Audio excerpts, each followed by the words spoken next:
That morning had started like any other, tourists laughing, flags fluttering, and the guards standing motionless in perfect formation. But when the famed martial artist, Kenji Tanaka, arrived surrounded by fans and flashing phones, the air shifted. Kenji was known for his explosive strength and his larger-than-life confidence. He had come to London for a martial arts exhibition, and in every interview, he claimed to be the most disciplined man alive. Yet today, his discipline would meet its match, not in a fight ring, but in the silent stare of a man who wasn't allowed to move. Kenji was a man built from power, physically, mentally, and publicly. He had trained since childhood in Japan, mastering kata, winning tournaments, and earning global fame. His arms were carved from decades of push-ups and pain. But somewhere along the way, his pride had grown faster than his humility. The Royal Guard, on the other hand, was nameless to the world. Private Thomas Ellis had stood watch for years. Every day, the same uniform, the same stance, the same discipline. He never spoke, never reacted, no matter what tourists shouted or did. To him, it wasn't just a rule, it was respect for the duty and the tradition behind it. Two men, both trained in control, but only one truly understood it. The morning light glinted off the palace gates, casting a golden hue across the courtyard. Tourists gathered in clusters, phones raised, eyes wide as Kenji approached the guard line. The atmosphere was electric, anticipation mixed with curiosity. Kenji's friend dared him. "Come on, man. You say you've got the strongest punch in the world. Let's see if these guys can really take it." At first, Kenji laughed it off. But pride is a dangerous thing. When he saw the stoic face of Thomas, standing tall, expressionless, something inside him itched. He walked up close. "Can you even feel anything behind that hat?" he sneered. Thomas didn't respond. The silence stung worse than any insult. And in that fragile space between provocation and impulse, Kenji pulled back his fist and struck. The impact was powerful enough to make the air ripple. But Thomas didn't step back, didn't blink, didn't breathe heavier. Kenji stared at him, confused. He had punched through concrete blocks, cracked iron training poles. But this man, this statue in red and black, hadn't moved an inch.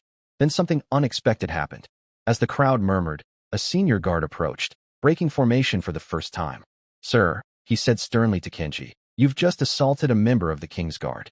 That's an offense." The words hit Kenji harder than his own punch. Security approached. Cameras kept rolling. The champion, once the hero of the arena, now looked small beneath the weight of silence and law. He tried to explain.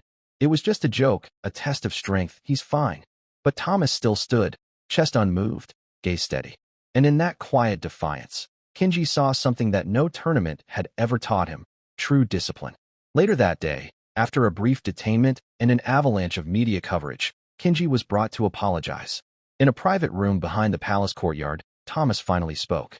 His voice was calm, low, and deliberate. "You hit me hard," he said, "but not as hard as life's hit me."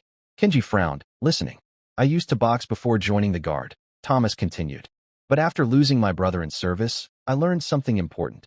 Control isn't about what you can destroy. It's about what you can endure." The room fell silent. Kenji's arrogance melted into shame. He realized that all his medals, his trophies, his fame, they were rewards for strength, not character. But this man, who stood still through pain and provocation, had something far rarer: dignity. Kenji bowed deeply, a gesture that came naturally from his upbringing but had long lost its meaning in fame. This time, it was genuine. "I'm sorry," he said quietly. "You've taught me more in one moment of silence than any opponent ever has."